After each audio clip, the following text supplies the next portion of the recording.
Bienvenue dans cette capsule, nous allons apprendre à écrire l'équation de dissolution d'un solide dans un solvant. Alors pour commencer, un petit rappel, lorsqu'on dissout un soluté, qui est le plus souvent une espèce chimique à l'état solide, mais ça peut être aussi un liquide ou un gaz dans un solvant, qui est le plus souvent une espèce chimique liquide, on obtient alors une solution. Nous allons commencer par prendre un solide moléculaire, un soluté moléculaire. Nous allons prendre du sucre de formule C12H22O11 à l'état solide. Nous le mettons dans l'eau et nous voyons que les molécules d'eau vont aller interagir avec chacune des molécules de sucre pour dissocier le solide et disperser ces molécules.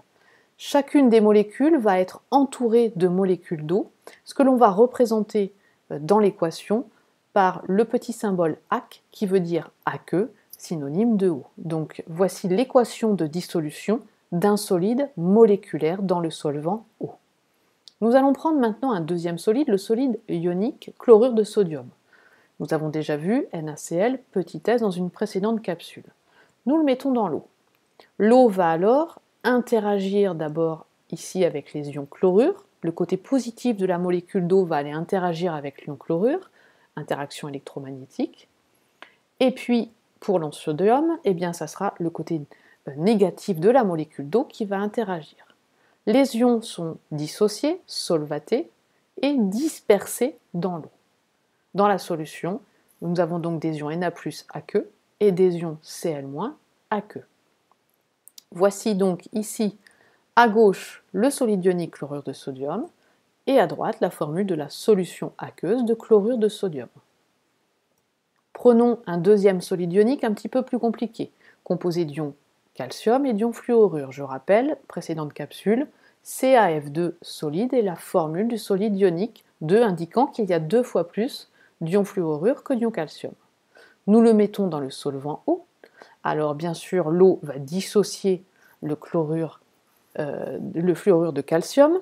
Les ions Ca2+, les ions F- sont séparés. Chacun est entouré de molécules d'eau, donc AC représente ceci. Et puis il ne faut pas oublier qu'il y a 2 fois plus d'ions fluorure dans le solide, donc également dans la solution. Donc ce petit 2 ici va aller se mettre à côté de l'ion fluorure, indiquant qu'il y a 2 fois plus d'ion fluorure que d'ion calcium. Voilà, mon équation de dissolution est maintenant écrite et équilibrée. J'ai à gauche le solide ionique et à droite la solution. Alors que devez-vous retenir dans cette capsule? Vous devez retenir que les solides ioniques, lorsqu'on les met dans le solvant tel que l'eau par exemple, eh bien, il y a d'abord dissociation, puis solvatation et dispersion de ces ions dans la solution. Il est facile de comprendre que les solides ioniques composés d'ions positifs, d'ions négatifs vont être facilement solubles dans les solvants polaires, car les interactions vont se faire facilement. Et bien sûr, les solides moléculaires, eux, s'ils sont polaires, vont facilement se dissoudre dans un solvant polaire, et s'ils sont apolaires, facilement se dissoudre dans un solvant apolaire. Au niveau des interactions, on a des interactions qui seront identiques.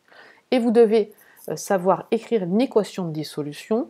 Pour un solide moléculaire, ce n'est pas très compliqué. Par contre, pour un solide ionique, il faut bien faire attention à la proportion des ions des cations et des anions. Voilà, je vous dis à bientôt pour une prochaine capsule.